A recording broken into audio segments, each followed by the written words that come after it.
So what are we saying? Haydn is the best, basically. Yeah. No, Haydn is king. And you know, his quartet writing in particular, and these quartets even in particular.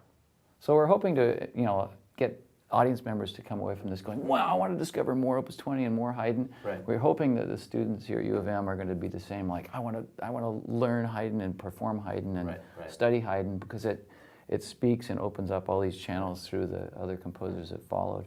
For us, Opus 20 is such a seminal moment in music history, right? I mean, it's, for sure, yeah. And it's so underappreciated, it's unknown a lot, both for audiences and players alike. And I think it works as a set of 6 for a number of reasons, mostly because the music is so remarkable, but it's so varied, emotionally varied, gesturally varied. We have 3 that end in full 4-part fugues, which was totally groundbreaking. We have 3 that end in rondo, so already that breaks up the vibe. And the emotional scope, the landscape is so varied. I think it works really well as a listening and performance experience in a whole.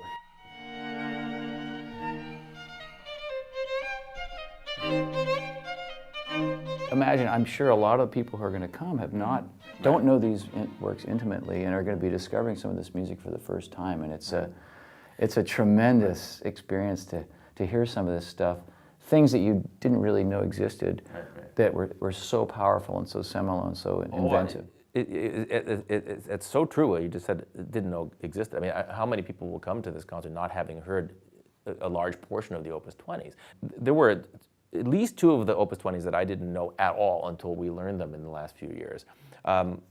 It's really hard to keep up with all this stuff. And it's so interesting and creative. If the audience is bored hearing 6 Opus 20s, that it's not Haydn's fault, it'll be our fault. So we have to make sure that we, you know, bring this music to life and keep it interesting, because the interest is there, and the variety is certainly there. Well, that's the thing, because you forget, you know, you think about classical period music being, well, it's all sort of the same vibe, and the raised pinky finger, and, you know, you play it at weddings in the back. But this is such, I mean, you go from Opus 20 number 1, which is that really beautiful pastoral opening movement, but the devastatingly emotional, simple but powerful slow movement. And then, for instance, the F minor, 20 number 5, is this stormy, dramatic, Beethovenian, dark, brooding. The first 2 movements are devastating. So, you know, the emotional journey is much more than you may guess from a set of quartets written in 1771. And that's, I think, one of the reasons it makes for a really interesting evening of musical journey, so to speak. So I hope you're going to laugh, you're going to cry, you're going to be shocked. Hopefully you will not doze off. No.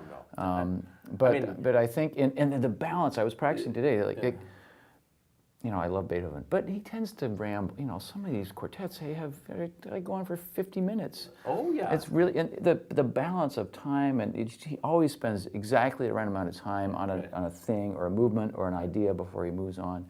So I think it's in a very modern, in some sense, that it doesn't test the focus of the audience and the player. Right.